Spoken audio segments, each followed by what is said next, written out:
तो हरे कृष्ण, सबका हार्दिक स्वागत करते हैं आज की श्रीमद् भागवतम कथा में। तो जहाँ तक आपको याद रहेगा, हमने भागवतम के प्रथम स्कंद के दूसरे अध्याय के 5 श्लोक तक किए। आज छठा श्लोक करने वाले। तो ये श्लोक ऐसा कहा जाता है कि खास करके जो भक्त हैं इनके लिए ये बहुत महत्वपूर्ण श्लोक है। और आप जानेंगे मैं क्यों कह रहा हूँ, क्योंकि इसमें भक्ति कैसी करनी है इसके बारे में उल्लेख किया गया है। तो मैं श्लोक का उच्चारण करता हूँ। सवै पुंसा परो धर्म यतो भक्तिर अदोक्षजे अहेतु अप्रतिहता नयात्मा सुप्रसिद्धति सह दैट वय certainly पुंसाम for mankind परह sublime धर्म occupation यतः by which bhakti devotional service adokshya unto the transcendence ahetuki causeless apratihata unbroken yaya by which atma the self suprasiddhati completely satisfied. Translation: the supreme occupation dharma for all humanity is that by which man can attain to loving devotional service unto the transcendental Lord. Such devotional service must be unmotivated and uninterrupted to completely satisfy the self. तो अगर किसी ने ध्यान से सुना तो ये श्लोक में हमें भक्ति कैसी करनी है उसके बारे में उल्लेख कहा गया है। सवै पुंसान परो धर्म, सभी पुंस सभी जीवात्मों का सबसे बड़ा धर्म क्या है? ये तो भक्ति अदोक्षज। अदोक्षज ये भगवान कृष्ण का एक नाम है, तो उसकी भक्ति करना सबसे बड़ा धर्म है हमारा। आगे कहते हैं कि अहेतुकी अप्रतिहता, जो भक्ति हम करते हैं उसे हेतु नहीं रहना चाहिए कि मैं भक्ति कर रहा हूँ उसके बदले में मुझे कुछ चाहिए, मुझे पैसा चाहिए या मुझे काम में प्रगति चाहिए, कुछ भी भौतिक इच्छा नहीं मांगते हम। और अप्रतिहता का मतलब है कोई रोकना नहीं चाहिए। ऐसा नहीं कि आज बहुत बारिश हो रही है, आज बहुत गर्मी हो रही है, मैं भक्ति नहीं करूँगा, आज मेरा मूड नहीं है, ऐसा नहीं होना चाहिए। अप्रतिहता नहीं होना चाहिए। ये अगर गुण है अहेतु और अप्रतिहता तो भक्ति आराम से कर सकते हैं। और इसका परिणाम क्या होता है? सुप्रसिद्धि। सुप्रसिद्धि अगर आपने कल और परसों के श्लोक में भी हमने चर्चा की थी, हमारी संतुष्टि प्राप्त होती। हमारे मन को संतुष्ट करना है तो भगवान के बारे में सुनना चाहिए, भगवान की कथा के बारे में सुनना चाहिए। वैसे ही जब हम भक्ति करते हैं तो सुप्रसिद्धि या पूर्ण रूप से हम संतुष्ट होते। तो तात्पर्य पढ़ेंगे। इन दिस स्टेटमेंट श्री सुत Goswami answers the first question of the sages of Naimisharanya. The sages asked him to summarize the whole range of revealed scriptures and present the most essential part so that fallen people or the people in general might easily take it up. The Vedas prescribe two different types of occupation for the human being. One is called the pravritti marga or the path of sense enjoyment, and the other is called the nivritti marga or the path of renunciation. तो अगर आपको याद है, बहुत पहले ये पहला प्रश्न था कि हमें वेदास के सार के बारे में हमें बताओ, क्या करना चाहिए उसके बारे में।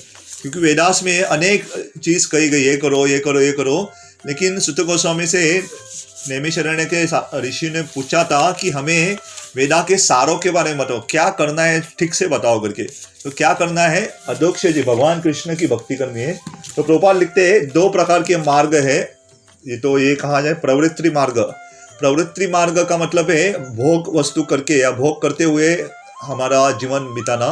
जैसे कि जो भी हमें भौतिक वस्तुएं चाहिए उसके पीछे जाना, तो एक मार्ग है। दूसरा है निवृत्ति मार्ग। निवृत्ति मार्ग त्याग का मार्ग है। हमारे पास सब कुछ है भी लेकिन हम आसक्त नहीं है। तो प्रवृत्ति मार्ग में हम घर से आसक्त होते हैं, गाड़ियों से आसक्त होते हैं, हमारे परिवार से आसक्त होते हैं। निवृत्ति मार्ग में सब कुछ है लेकिन आप आसक्त नहीं है, आप अपना कार्य करते हो केवल भगवान की संतुष्टि के लिए। तो ये दूसरा मार्ग है। The part of enjoyment is inferior and the part of sacrifice for the supreme cause is superior. The material existence of the living being is a diseased condition of actual life. Actual life is a spiritual existence or Brahma Bhuta existence where life is eternal, blissful and full of knowledge. Material existence is temporary, illusory and full of misery. There is no happiness at all. There is just a futile attempt to get rid of the miseries, and temporary cessation of misery is falsely called happiness. तो ये भाग को हम थोड़ा चर्चा करें इसके ऊपर। तो प्रभुपाद कहते हैं कि ये 2 मार्ग है, प्रवृत्ति मार्ग और निवृत्ति मार्ग। दोनों मार्ग से दूसरा मार्ग श्रेष्ठ है। क्यों? इसमें हम सब कुछ होने के बाद भी हम सब कुछ त्याग करके आसक्त नहीं रहते। और प्रभुपाद यहाँ पे खास करके कहते कि अगर पहले मार्ग में हम गए भी तो हमारे पास सब कुछ होने के बावजूद भी हम सुखी नहीं रहते पहले मार्ग में। हम अनेक लोग, मैं कल ही एक, अगर आपने देखा है, एक बहुत बड़े उद्योगपति इलॉन मस्क करके, उनके पास जितनी संपत्ति है हम सोच भी नहीं सकते। लेकिन इतने संपत्ति वाले व्यक्ति की भी इच्छा रहती कि मुझे और चाहिए। इतना संपत्ति होने के बाद भी व्यक्ति संतुष्ट नहीं रहता, मुझे और चाहिए और चाहिए। किसी के पास 1 लाख रुपया, उसे लगता है मुझे, मेरे पास 1 करोड़ होना चाहिए। जिसके पास 1 करोड़ रुपया, उसे लगता है मेरे पास 10 करोड़ होने चाहिए। तो और बढ़ता रहता है। इसलिए जो प्रवृत्ति मार्ग है वो बढ़ता रहता है। उसमें एक उदाहरण दिया जाता है, अगर आग जल रही है और उसमें कोई घी डालता है या पेट्रोल डालता है तो आग बुझती नहीं, आग बढ़ती है। वैसे पहले से हमारे अंदर भौतिक इच्छा है, उसमें भौतिक इच्छाएं पूरी करते हम और बढ़ती है। तो वैसे, लेकिन निवृत्ति मार्ग में जो भी हम कार्य करते हैं वो सीमित रूप से करते हैं और अनासक्त होके करते हैं। इसलिए प्रभुपाद कहते हैं कि ये मार्ग है खुशियों से भरा हुआ रहता है। जो भी, अगर आप नियम पालन करोगे, तो एक उदाहरण देते हैं, पतंग जो रहता है या काइट हम कहते हैं, तो पतंग के पास डोरी बांध के हम उसे उड़ाते हैं। तो डोरी, कभी कभी पतंग को लगता है डोरी क्यों है मेरे ऊपर, लेकिन डोरी की वजह से पतंग ऊपर आसमान में जाता है। जैसे ही डोरी को हम काट देते या डोरी को छोड़ देते, पतंग नीचे जमीन पे आके गिरता है। वैसे ही हमारे जीवन में जब हम नियमों का पालन करते हैं, हमारे 4 नियम हम पालन करते हैं जो धर्म के खंबे हैं, तो हमारे जीवन की जो गाड़ी है ऊपर आसमान में आराम से जाती है। लेकिन जैसे ही नियम हम हटा देते हैं और जो चाहे करो ऐसे कह देते लोगों को, तो जो प्रगति की गाड़ी जा रही है, आध्यात्मिक प्रगति, वो नीचे आ जाती है। जैसे एक पतंग डोरी नहीं है तो नीचे आती है, वैसे ही। तो प्रभुपाद कहते हैं कि ये खास करके जो सुख है, सुख का अर्थ इस भौतिक जगत में 2 दुख के बीच में जो अंतर रहता है वो सुख है। प्रभुपाद एक उदाहरण देते हैं, हमारे आचार्य भी, पहले के ज़माने में कोई चोरी करता था तो उसे शिक्षा देती थी। तो पहले जेल नहीं करते थे, उसे नदी में लेके जाते थे नाव में बिठा के, और उसका सिर नदी के पानी में उसे डुबा देते थे। और जब तक वो पूरा भौखला ना जाए तब तक उसे पानी के बाहर नहीं निकालते थे। तो पानी में वो पूरा तड़पता था, बाहर निकालो करके। और बाद में जब उसे बाहर निकालते थे तो उसे बहुत अच्छा लगता, थोड़ी देर के लिए सांस ले पाता था, वापस उसे पानी में डालते थे। तो ऐसा बार बार करते थे ताकि उसे शिक्षा दे करके। तो ये सुख जो है इसी समान है। पहले हमारा मुंह पहले पानी में है, हम पूरे कठिनाई में है, लेकिन थोड़ी देर के लिए हम हमारा जो चेहरा बाहर निकालते और हम सांस ले पाते और हमें लगता है हाँ कितना अच्छा है, कितना अच्छा आनंद आ रहा है करके। ये हमारे इस भौतिक जगत का सुख है। 2 दुख के बीच का जो समय है उसे सुख कहते हैं। लेकिन तुरंत बाद, मैं 2 दिन पहले भी हमारे एक मित्र है, उसके एक दोस्त से मिला था। तो ये भी एक बैंक में एक मैनेजर है। तो वो कह रहे थे कि उनके पास पैसों की कमी नहीं, क्योंकि उनकी बेसिक सैलरी 80,000 है और उनको इंसेंटिव मिलके कुछ ऐसा पर्क मिलते ही रहते। तो पैसों की कुछ कमी नहीं है, लेकिन तकलीफ क्या है, उसे नींद नहीं आती, रात को नींद नहीं आती, रात को सोने के लिए गोली लेनी पड़ती है।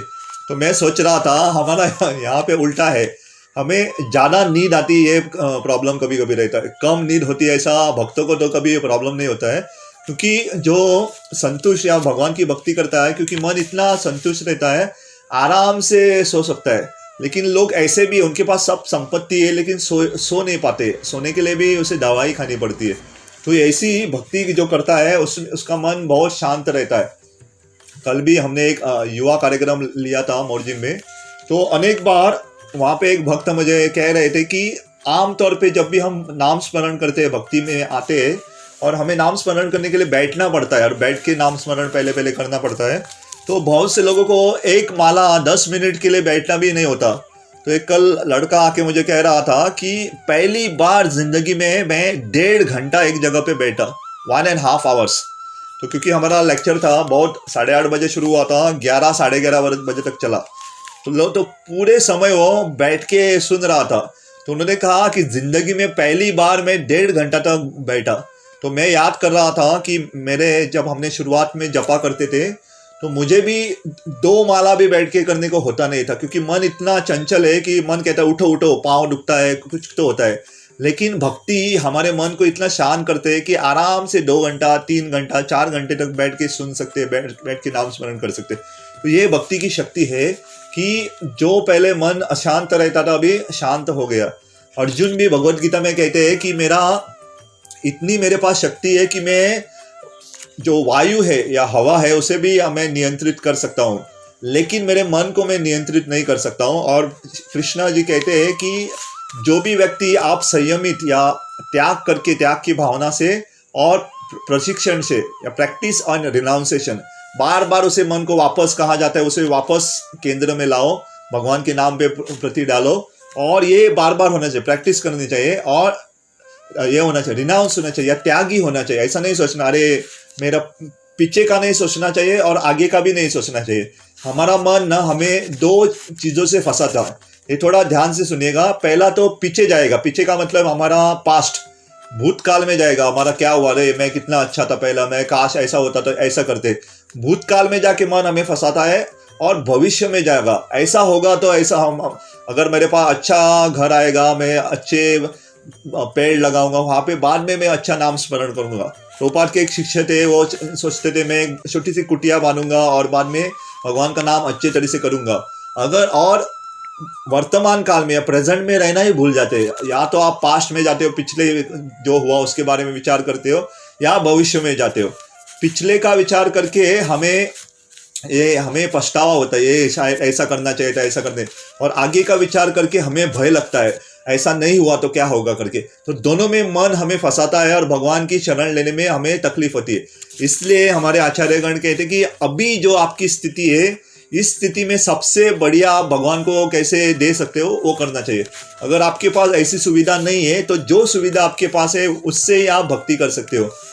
ऐसे कहा जाता है कि एक ब्राह्मण थे, उस ब्राह्मण के पास भगवान को भोग दिखाने के लिए कुछ था ही नहीं, तो वो क्या करते थे, मन से, मानसिक रूप से खीर बनाते थे और खीर भगवान को देते थे। तो एक बार क्या हुआ, उनको लगा कि खीर अभी अभी बनी है और भगवान को भोग कैसे चढ़ाए, तो खीर बहुत गर्म थी। तो उसने मन में खीर के अंदर हाथ डाल के देखा कितनी गर्म है करके।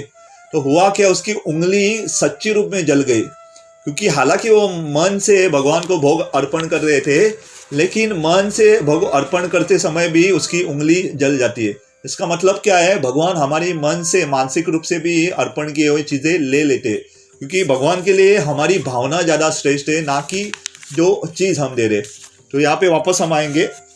तो कृपाल यहाँ पे सुंदर कहते हैं कि ये जो दो मार्ग है, तो प्रवृत्ति मार्ग में बहुत दुख है, क्योंकि भोग करना चाहते हैं, कोई भी भोग करना चाहते हैं तो दुख तो रहता ही है, क्योंकि जितनी, और एक मेरे मित्र कह रहे थे कि अगर आपने सुना है लता मंगेशकर के बारे में, अगर आपने सुना है तो उनकी आवाज़ इतनी सुंदर थी कि उन्होंने कभी आइसक्रीम नहीं खाई थी। उनका, क्योंकि हमारे मुंबई के मंदिर में वो आती है, उन्होंने कहा कि पहली बार उन्होंने आइसक्रीम 90 साल के बर्थडे को खाई। जब उनकी उम्र 90 साल होगी तो पहली बार उसने आइसक्रीम चखी। वो आइसक्रीम क्यों नहीं खाती थी, क्योंकि गला खराब हो जाएगा इसलिए, क्योंकि वो गा नहीं पाएगी। तो ऐसे नियम पालन करना आवश्यक है। अगर एक व्यक्ति जो गा रहा है वो भी नियम पालन करता है, तो हमें सोचना चाहिए हम भक्ति कर रहे हैं तो भक्ति में नियम पालन करना ही है। अगर आप कोई एथलीट या कोई खिलाड़ू है जो खेलता है, उसे भी नियम पालन करना पड़ता है। मेरी एक दोस्त है, वो फेंसिंग खेलती है। फेंसिंग का मतलब जो तलवार से खेलते हैं ना, तो तलवार से खेलने के लिए हाथों में बहुत शक्ति चाहिए और स्फूर्ति चाहिए पैरों में, क्योंकि तलवारबाजी खेलते हैं तो बहुत फास्ट होना चाहिए। तो जब भी मेरे घर आती है और हमें मिलने आती है तो कुछ भी नहीं खाती हो। उनकी जो डाइट रहती है, जो खाना है, कब सोना है, वो पूरा निर्धारित रहता है। कभी भी खा नहीं सकती, कभी भी सो नहीं सकते, पूरा डाइट प्लानिंग रहता है, सोने का प्लानिंग रहता है। तो वैसे ही भक्त को भी, हमारे भी डाइट या प्रसाद जो ले, ऐसे ही कुछ नहीं ले सकते, क्योंकि सुबह जल्दी उठना है तो रात को हम पूरा हैवी नहीं खा सकते। तो इसलिए प्रभुपाद कहते कि जो निवृत्ति मार्ग है उसमें नियम रहते हैं और वो हमारे लिए अच्छा है। जैसे हमने पतंग का उदाहरण दिया कि पतंग को डोरी है तो हम ऊंचे आसमान में उड़ सकते हैं, लेकिन जैसे ही डोरी नहीं है, जैसे नियम हम काट देते हैं तो हम नीचे गिर जाएंगे। तो यहाँ तक। तो प्रभुपाद आगे देखेंगे कि therefore the path of progressive material enjoyment which is temporary, miserable and illusory is inferior। और प्रवृत्ति मार्ग में दूसरा खानी ये है कि ये तात्पुरते है, ये क्षणिक है। अगर आप किसी को आइसक्रीम खाना पसंद है, कितना खा सकते हैं, और आइसक्रीम का आनंद खाने के बाद चला जाता है। दूसरा कहते हैं मिजरेबल, इसके दुख आता है। अगर कोई आइसक्रीम खाए तो दुख क्या हो सकता है, दांत खराब हो सकते हैं अगर आपने ठीक से धोए नहीं तो। और तीसरा है इल्यूजरी, ये दिखता है कि हमें आनंद दे रहा है लेकिन ये माया रहती है। अगर आप अभी गर्मी के मौसम में आप रास्ते के ऊपर चलते हो तो आपको पानी जैसा दिखता है, लेकिन आप सही रूप से वहाँ पे जाओगे तो पानी नहीं रहता है। इसे इंग्लिश में मिराज कहते हैं। या डेजर्ट में, रेगिस्तान में आप जाओगे कि पानी जैसा दिखता है लेकिन पानी रहता नहीं। वैसे ही ये सुख है, ऐसा दिखता है, ये मैं कार्य करूँगा सुखी होगा, लेकिन सुख वहाँ पे होता नहीं। तो प्रभुपाद ये कह रहे हैं आगे, but devotional service to the supreme lord which leads one to eternal blissful and all cognizant life is called a superior quality of occupation. This is sometimes polluted with mixed with the inferior quality. For example, adoption of devotional service for material gain is certainly an obstruction to the progressive path of renunciation. Renunciation or abnegation for ultimate good is certainly a better occupation than enjoyment in the diseased condition of life. Such enjoyment only aggravates the symptom of disease and increases its duration. Therefore, devotional service to the Lord must be pure in quality, that it without the least desire for material enjoyment. तो प्रभुपाद यहाँ पे दूसरे बात में कहते हैं, भक्ति भी करते हैं तो हम क्या करते हैं, हमारी इच्छा रहती है कभी कभी भक्ति। मेरे एक मित्र, अनेक बार हम देखते हैं लोग भक्ति में क्यों आते हैं ना, पूछना चाहिए। कभी कभी लोग भक्ति में आते हैं क्योंकि मन बहुत अशांत था, डिप्रेशन, बहुत टेंशन हो रहा था, इसलिए भक्ति में आते। कभी कभी लोग भक्ति में आते हैं पैसा चाहिए करके, मैं भक्ति करूंगा भगवान मुझे पैसा देंगे।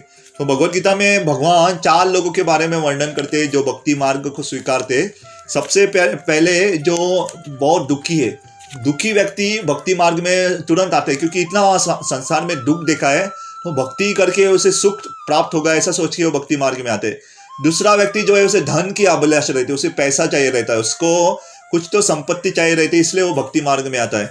तीसरा व्यक्ति जो रहता है जिज्ञासु रहता है, उसे बहुत उसके मन के अंदर प्रश्न रहते हैं, ऐसा क्यों होता है, ये सूर्य कहाँ से उगता है, तो जिज्ञासु व्यक्ति आता है। और चौथा व्यक्ति जो ज्ञानी है, खास करके जो भक्त है, जिसे ज्ञान है भक्ति करनी चाहिए, वो सबसे श्रेष्ठ है, क्योंकि वो भक्ति ऐसे ही नहीं करे, उसे मालूम है भक्ति करनी चाहिए, उसे मालूम है भगवान कृष्ण पूर्ण पुरुषोत्तम भगवान, उसे सब ज्ञान रहता है, इसलिए वो भक्ति करता है। तो हमें कम से कम जिज्ञासु स्तर पे आना चाहिए और हो सके तो ज्ञानी स्तर पे आना चाहिए। हमें भौतिक वस्तु के लिए, क्योंकि हमें दुख हो रहा है इसलिए भक्ति नहीं करनी चाहिए, या हमें पैसा चाहिए, संपत्ति चाहिए, इसलिए भी भक्ति नहीं करनी चाहिए। ये दुख से निवारण, अगर आपका दुख जाना है भक्ति करने से आप अपने आप जाते हैं। जैसे हम भक्ति मार्ग को अपनाते हैं, दुख कोसों दूर भाग जाते हैं। जैसे हम भक्ति मार्ग को अपनाते हैं, हमारी जो संपत्ति हजारों गुना बढ़ जाती है। तो ये 2 चीज़ हमें इच्छा नहीं करनी चाहिए, लेकिन हम जिज्ञासु हो सकते हैं भगवान के बारे में। और चौथी जो है ज्ञानी, भगवान के बारे में ज्ञान समर्पित करके भगवान की भक्ति कर सकते हैं। तो प्रभुपाद के आगे कहते हैं, therefore devoid of service to the Lord must be pure in quality, that is without the least desire for material enjoyment.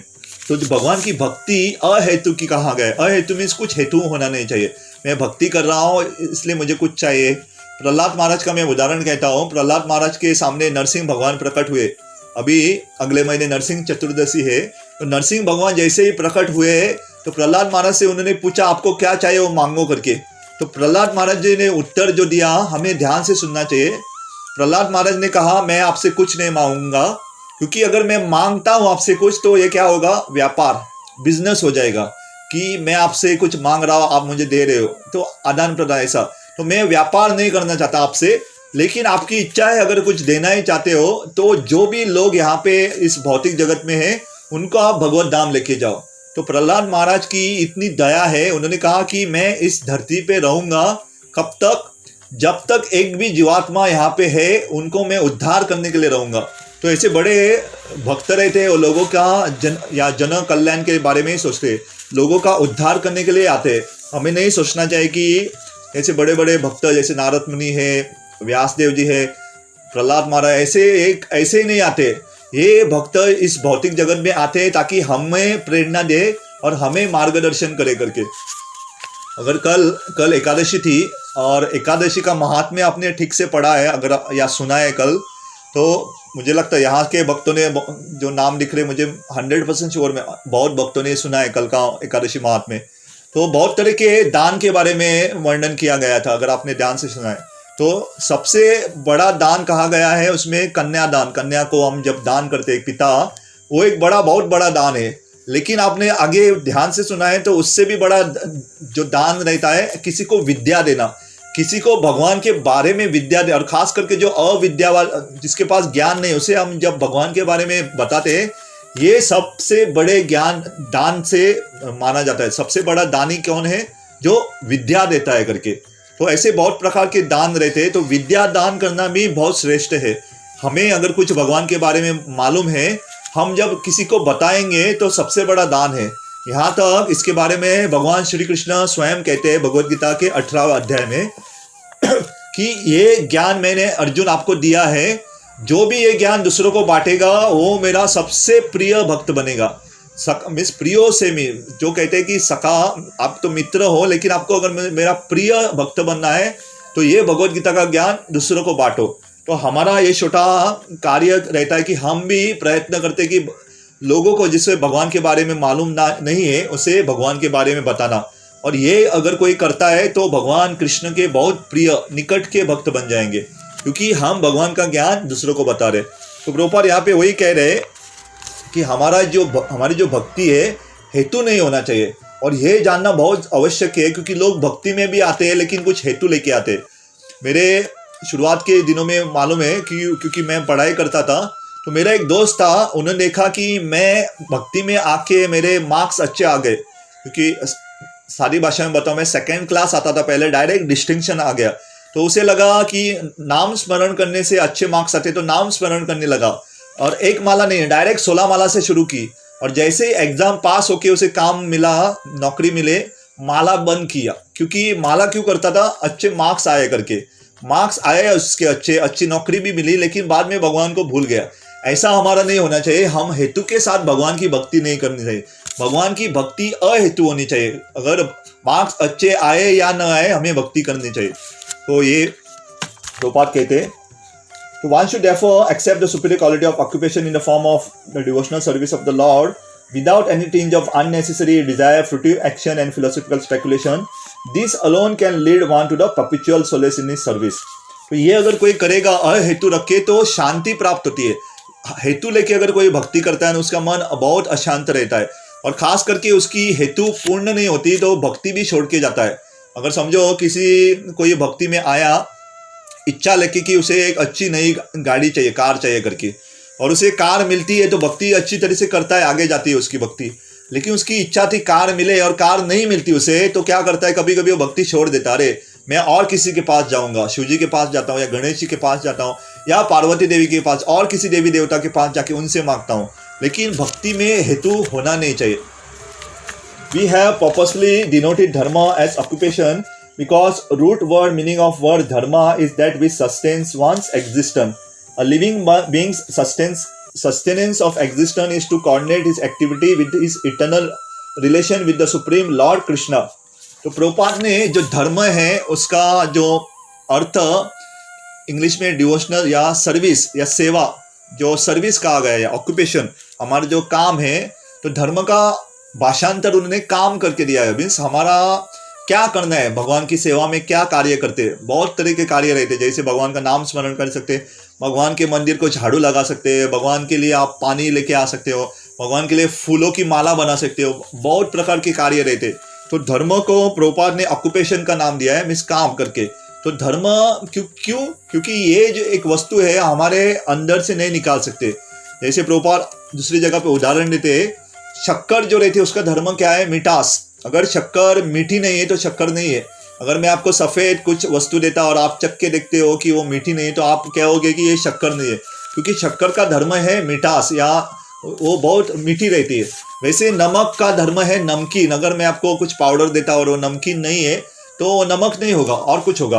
तो ऐसे ही प्रभुपाद कहते हैं कि मैंने खास करके ऑक्यूपेशन करके उसका ट्रांसलेशन में लिखा है, ताकि आप समझे कि भक्ति या धर्म का सही में अर्थ क्या है करके। Krishna is the central pivot of all living beings and he is all attractive living entity or eternal form amongst all other living beings or eternal form. Each and every living being has his eternal form in the spiritual existence, and Krishna is the eternal attraction for all of them. Krishna is the complete whole and everything else is his part and parcel. दूसरा हमें समझना चाहिए कि कृष्णा पूर्ण है और हम भगवान के एक अंश है। भगवत धाम में कृष्ण रहते हैं और हम उनके अंश हैं, हम उनकी सेवा करते हैं। वैसे ही भौतिक जगत में यहाँ आके हम भूल चुके हैं कि हमारे भगवान की सेवा करनी।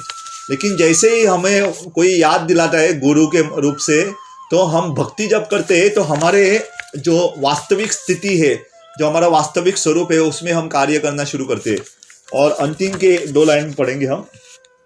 The relation is one of the servant and the served in the transcendental and is completely distinct from our experience in material existence. This relation of the servant and the served is the most congenial form of intimacy. One can realize it as devotional service progresses. Everyone should engage himself in the transcendental loving service of the Lord, even in the present condition of material existence. That will gradually give one the clue to actual life and please him to completely satisfaction. तो प्रभुपाद अंतिम में कह रहे हैं कि जो भगवान और भक्तों का संबंध रहता है स्वामी और सेवक के रूप में, लेकिन ये सेवक जो रहता है सर्वेंट, ये भौतिक जगत का सेवक नहीं है। भौतिक जगत पे सेवक, मैं एक उदाहरण पढ़ रहा था कि एक राजा था, उसका एक सेवक था। तो क्या हुआ, इस राजा की 10 साल तक वो सेवा की उसने, लेकिन 10 साल के बाद इस सेवक से एक गलती हो जाती है। तो राजा क्या करता है, इस सेवक को कुत्तों के बीच में फेंक दो, ऐसा आदेश देता है। तो राजा के पास 10 खौफनाक कुत्ते थे, बहुत बड़े कुत्ते थे जो मनुष्य को खा सकते थे आराम से, और बहुत जंगली कुत्ते थे। तो ये सेवक ने कहा, राजा मुझे एक काम करो, आप मुझे शिक्षा देने से पहले मुझे 10 दिन दे दो ताकि मैं एक कुत्तों को सेवा कर सकूं करके। तो राजा ने कहा ठीक है, अभी आपको मारने वाले हैं तो 10 दिन दे देता हूँ। तो ये जो सेवक था जिसे शिक्षा मिली थी कुत्तों की बीच में फेंके और कुत्ते खाए उसे, तो उन्होंने 10 दिन तक कुत्तों की सेवा की। उसे कुत्तों को खाना देते थे, कुत्तों को घिसते थे, उसे नहलाते थे, उसे पानी देते थे, सब कुछ कुत्ते की सेवा करते थे। केवल 10 दिन उन कुत्तों की सेवा की। तो 10 दिन बाद राजा ने इस सेवक को जब कुत्तों के सामने फेंका खाने के लिए, तो कुत्ते ने क्या किया, किसी कुत्ते ने उसे खाया नहीं, उल्टा कुत्ते आके उसे चाटने लगे। तो सेवक ने कहा, तो राजा बौखला गया, अरे ऐसा कैसा हुआ, ये कुत्ते इतने जंगली है कि किसी को भी खा सकते हैं और आपको चाट रहे। तो राजा को इस सेवक ने जो उत्तर दिया हमें याद रखना चाहिए। राजा को उसने कहा, देखो मैंने इस कुत्ते की केवल 10 दिन सेवा की और ये मेरी सेवा को भूले नहीं, और मैंने राजा आपकी 10 साल तक सेवा की और मुझसे एक गलती हो गई, आप मुझे मारने के लिए तुले हो। तो ऐसी भौतिक जगत के लोग ऐसे ही रहते हैं, हमारी सेवा को भूल जाते हैं, लेकिन भगवान हमारी सेवा को कभी भूलते नहीं। और भगवान और हमारे जो संबंध है, एक सेवक भी है, लेकिन भगवान सेवक है। आप सोचो, भगवान कृष्ण अर्जुन के सेवक के रूप में उनके सारथी बने हैं, उनके घोड़े की रथ चला रहे और पीछे से लात खा रहे। तो भगवान कुछ भी करने के लिए तैयार रहते। ऐसे हमारे भगवान रहते हैं कि जो सेवक की भावना हमारे भौतिक जग में हम देखते हैं, वैसी सेवक की भावना जब हम भगवान के साथ वैसे नहीं रहते। भगवान अपने सेवक के लिए कुछ भी करने के लिए तैयार रहते। और अंत में मैं रामायण का एक किस्सा कहूँगा और हम रुकेंगे। तो रामायण में भगवान राम विभीषण का राज्य अभिषेक करते हैं युद्ध से पहले ही, और राज्य अभिषेक करने से घोषणा करते कि विभीषण लंका का राजा है करके, लंकापति। और वहाँ पे रावण जीवित था। तो एक भक्त पूछता है राम जी से, अगर रावण आए अभी तो आप क्या करोगे, रावण आपकी शरण ली तो आपको उसे राज्य देना पड़ेगा, आप क्या करोगे। तो तुरंत कहते हैं राम बिना पूछ सोचे कहते हैं, रावण को मैं अयोध्या का राजा बनाऊंगा करके। तो विभीषण लंका के राजा, रावण अयोध्या के राजा। तो भक्त फिर से पूछते हैं, अयोध्या का राज्य तो आपने भरत को दिया है, तो भरत का क्या होगा। तो राम जी तुरंत कहते मैं भरत को वैकुंठ का राजा बनाऊंगा करके। तो राम जी कहना चाहते हैं कि जो मेरे सेवक है उसे मैं वैकुंठ देने के लिए तैयार हूँ, आप बाकी का तो छोड़ ही दो। तो ऐसे भगवान और भक्त का संबंध रहता है। अगर हमने एक कदम बढ़ाए भगवान की सेवा में, तो भगवान 1000 कदम बढ़ाते। और ऐसे भगवान के कदम वामन अवतार में आपने देखा, 2 कदम में पूरी ब्रह्मांड को उसने माप लिया था। तो हम थोड़ी सी भक्ति करते हैं, भगवान इतने संतुष्ट होते हैं कि अपने आप को ही दे देते और कहते हैं कि भगवान को आप जहाँ चाहे लेके जा सकते हो, भगवान को चाहे तो बेच भी सकते हो। इसलिए भगवान सब कुछ देते हैं लेकिन भक्ति नहीं देते, क्योंकि अगर भक्ति दी तो भगवान अपने आप को ही दे देते। तो लेकिन हमारी भक्ति हमें इतनी बढ़नी चाहिए कि भगवान हमसे संतुष्ट हो जाए करके। तो मैं यहाँ पे रुकता हूँ।